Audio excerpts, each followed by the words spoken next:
คือเรื่องการทอดกฐินกัน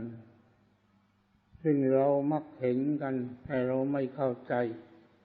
ว่าไอ้ที่เขาทำธงชนิดนั้นมามีความหมายอะไร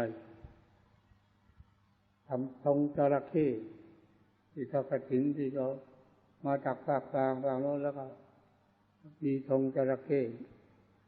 มาด้วยความหมายของจระเข้มันเพื่ออะไรความจริงก็มีอยู่ว่า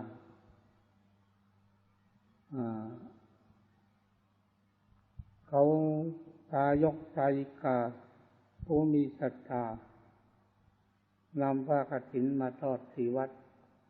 ให้แก่พระสงฆ์ผู้ทรงศีลที่อยู่จำพรรษาณที่วัดนั้นครบ3 เดือนพอรับกฐินได้ความจริงธงนั้นก็คือเป็นความหมายของชาวบ้านจะเตือนพระสอนพระของกรงมันก็สอนไม่ได้เป็นพระบางรูปบางองค์กิเลสหยาบมากเห็นอยู่แต่ชาวบ้านก็นับถือว่าเป็นพระเขาไม่กล้าพูดเขาไม่กล้าว่าจึงทำปริศนาทำธงจระเข้ขึ้นไอ้จระเข้นี่ มันมีมาในคัมภีร์ไอ้จระเข้คือที่พระพุทธเจ้าพระองค์เคยประนามมันที่ไอ้ภิกษุจระเข้คือเป็นผู้ที่ประพฤติตนไม่เหมาะสมไม่งดงามใน3-4 อย่างคือภิกษุผู้ไม่มีความอดกลั้นอดทนในความหิวกระหายอดทนไม่ได้เหมือนไอ้จระเข้เวลาทำมันหิวแล้วมันอาละวาดทุกสิ่งทุกอย่างแหละอย่างหนึ่งแล้วก็ภิกษุที่บวชเข้ามาแล้วก็ไม่ศึกษาและปฏิบัติอะไรเอาแต่กินแต่นอนพอข้าวอีเจนั่นแหละคือจระเข้พอมันกินอาหารอิ่มแล้วมันก็ไม่ทำอะไรขึ้นไปนอนบนริมตลิ่งอ้าปากรอตากแดดเอานอนกินแล้วนอนอย่างเหมือนที่อาจารย์ทำจระเข้ไว้ที่สระน้ำมีคนมาถามกันมันมีความหมายอะไรบอกมีเหมือนกันคืออย่างที่เล่าแล้วนะว่าภิกษุจระเข้มันจะกินแต่นอนอันนี้อีกการหนึ่งในรูปจระเข้นั่นที่เขาทำวิจิตรพิสดารเขียนเป็นรูปเพื่อลอกขึ้นแล้วก็มีนางมัจฉาทำท่อนบนเป็นผู้หญิงตอนตั้งแต่บั้นเอวลงไปเป็นปลาความหมายยังว่าภิกษุที่อดรักชายผู้หญิงไม่ได้เป็นภัยเป็นอันตรายเนี่ยความหมายก็มีอย่างนี้ไม่ใช่ว่าอันนี้ก็ตามตำนานมันมีมา2-3 ครั้งนี่อย่างที่กล่าวนี้มีอีกอย่างนึงว่ามีอยู่ครั้งหนึ่ง ในสมัยโบราณนั่นแหละเขานำผ้าลงเรือจะไปทอดกฐินที่วัดแล้วมีจระเข้ใหญ่ตัวมันว่ายตามขบวนเรือมาด้วยครั้งแรกอย่างคนในเรือก็มีความกลัวก็เห็นจระเข้ตัวใหญ่ตัวจะทำอันตราย ไอ้จระเข้ก็บอกว่าไม่ต้องกลัวหรอกมันมีศรัทธาที่จะไปร่วมในการทอดกฐินนี้ด้วยแต่พอไหว้มานานนักมันก็บอกว่าอันทนไม่ไหวเหนื่อยมากขอหยุดเพียงแค่นี้ขออนุโมทนาสาธุในส่วนบุญกุศลนี้ด้วยเถิดการไปเรื่องหนึ่งเป็นตำนานเป็นนิทานนี่ถ้าเราบวชเป็นพระเราปรับหรือมีผู้หนึ่งผู้ใดถามเราจะได้ตอบเขาถูกว่าอะไรการเป็นพระอะไรก็ตาม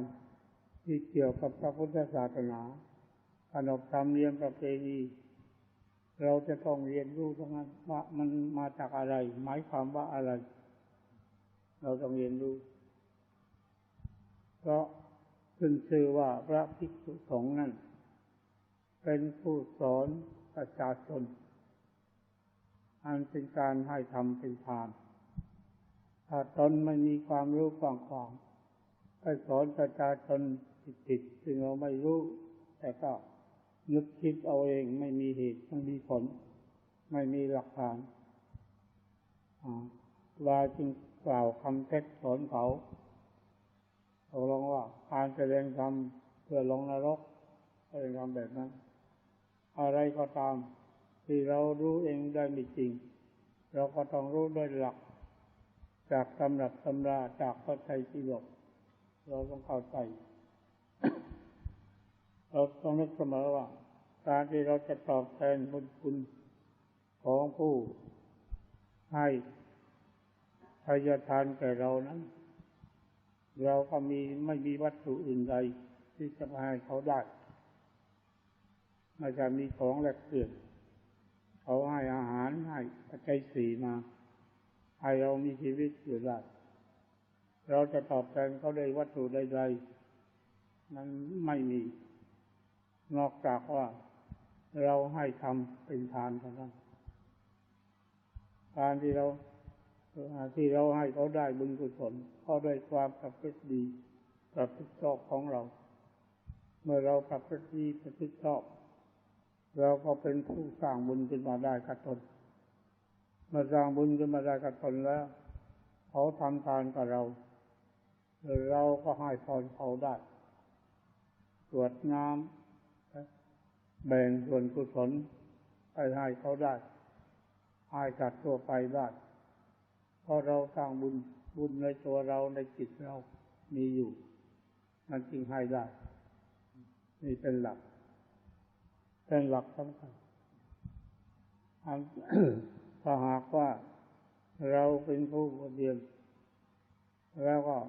ความประพฤติไม่ดีอย่างที่มีสมัยโบราณที่เขาเรียกไอ้เถนขวาดก็เรียกหรือเถนขวาดก็เรียกตะกอตะน้ำนะกลำกอแต่ที่ถูกก็เรียกเถนขวาดไอ้เถนขวาดมันขวาดมันไม่ใช่เถนเปรี้ยวมันเถนขวาดไอ้เถนขวาดนี่เป็นยังไงคือพวกนี้เรียนก็มาแล้วบวชก็มาแล้วก็คือสะสมเรื่องไสยเวทชอบทางอิทธิฤทธิ์ต่างๆชอบทางความเสน่ห์ยาแขวดต่างๆอย่างในเรื่องขุนช้างขุนแผนอะไรไม่ต้องเอามาพูดแล้วอย่างนี้ถ้าเห็นกวาดตัวนี้ลองสุดท้ายอารวาสสามารถเนรมิตตนให้เป็นจระเข้ใหญ่ได้พอเป็นจระเข้ใหญ่แล้วก็เที่ยวขบกัดเขาตั้งแต่นครสวรรค์จะมาถึงพิจิตรอันนี้กับพลายชุมพลจับได้ส่งพระพันวัดษาเป็นสกัดรับสั่งให้เอาประหารชีวิตเสียเห็นขวาดเอาละเหมือนว่าเรามาหรือการในโลกปัจจุบันนี่มีเยอะแยะเห็นขวาด เป็นหมอยารักษาโรคอะไรต่างๆก็ข้าวในจำพวกเห็นขวาดทั้งนี้แต่ใครไปเรียกก็ท่านว่าเห็นขวาดใช่ไหมเราผู้ไปเรียกเราได้เรื่องแล้วเรียกก็เจออะไรก็อย่างนั้นแหละอย่างมีทางภาคอีสานมีอยู่วัดหนึ่งพระที่บวชภายแก่ที่ครอบครัวแล้วบวชเขาเรียกว่าพระหลวงตาอันนี้ที่วัดนั้นแปลกพระหลวงตาบวชอยู่ไม่ได้ต้องบวชนี่พอบวชเป็นเจ้าหลวงตาแล้วพระหลวงตานะเป็นคนที่ชอบสับประงกที่โกรธที่บ่นที่ว่าไอ้เนนโค้งเนนตัวโตๆมันไม่ตามใจคอยแกล้งเช่นว่าเรียกไปประเคนของไอ้เนนไม่ว่าผมยังทำธุระไม่เสร็จธุระคอยประเคนอย่างนี้เป็นต้นหลวงตาเขาโกรธกันทีว่าเพราะว่าไอ้เนนมันก็เถียงเขาร้องว่าไม่ได้อย่างกันต้องตึกบทตาประขาวทางว่าก็บทเนนอยู่ มีว่านั้นบทไม่รอดเนนมากแต่เนนตรงนี้เคยมาอยู่ที่นี่เหมือนกันแหละเล่าให้ฟังตอนนี้ก็หลวงพ่อนี่เขาก็เรียกหลวงตาเหมือนกันแหละเขาเรียกตาหลวงตาเราบอกแล้วก็หลวงตาอย่างเราล่ะไอ้ไงไม่เอาหลวงตาอย่างนี้ไม่ได้หลวงตานี่ไม่จะอย่างนี้จะผมนั่งจะผมนี่จะเอาแต่ประโยชน์ตนนั่นแหละจะทำอะไรก็เอาทางใจตนนั่นแหละข้าวหมู่ข้าวคณะเขาไม่ได้หรอกเอาหลวงตาแท้ความเป็น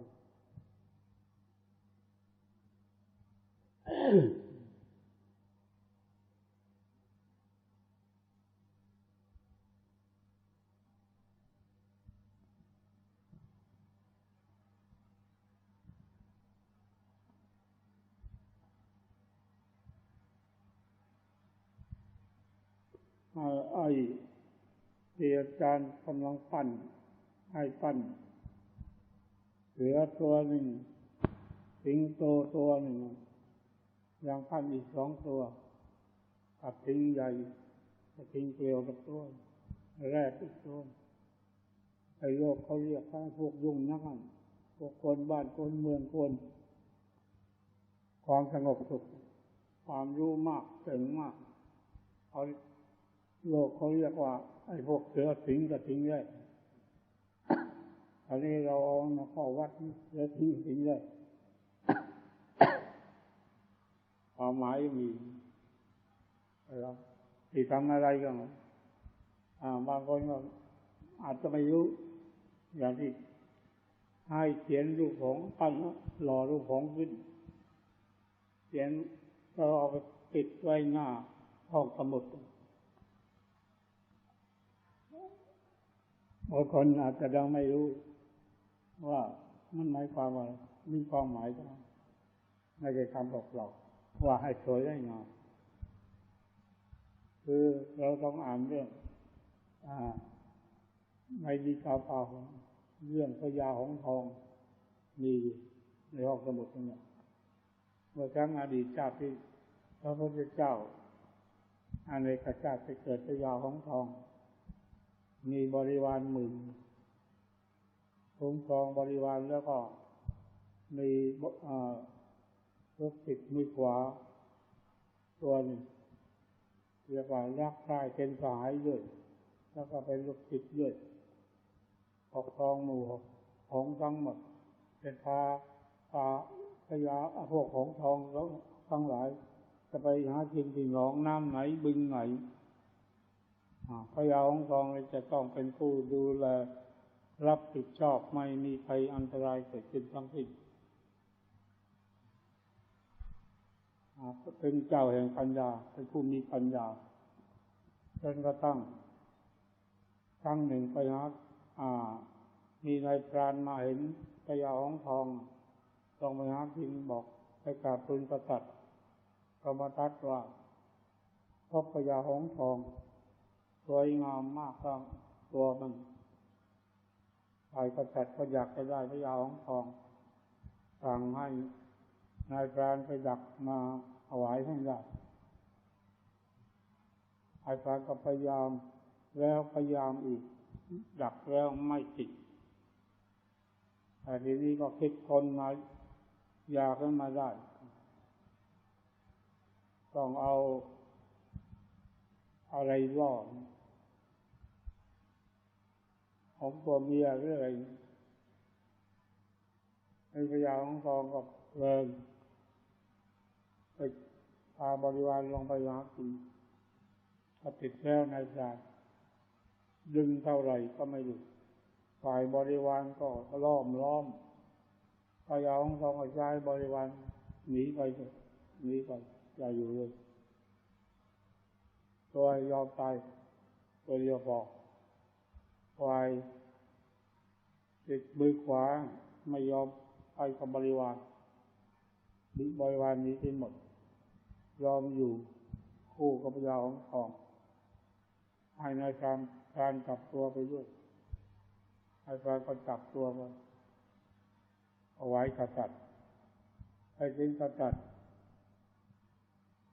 พญาหงส์ทองก็จะเอาไปกินหรือจะเอาไปเลี้ยงอะไรล่ะพญาหงส์ทองก็แสดงธรรมให้ฟังพญากษัตริย์ก็เลื่อมใสในธรรมะทำกรงทองอะไรไว้ให้อยู่กินสบายอาหารทุกอย่างแสดงธรรมต่อไปว่าการถูกขังกรงไว้นี่มันก็ทรมานไม่ได้เลยถึงจะถูกอย่างไรก็พวกบริวารยังมีไม่มีผู้ดูเลยฝ่ายกษัตริย์ก็ฟังธรรมแล้วก็ลดปล่อยพญาหงส์ทองกลับไปที่เดิมเป็นเจ้าแห่งปัญญาการที่เอามาปิดไปที่หน้าห้องสมุดก็ห้องสมุดนั้นเป็นที่เกิดเป็นที่หาปัญญาเราไปศึกษาหาความรู้เอาหนังสือตำรับตำราในทางธรรมะมีอยู่มากมาย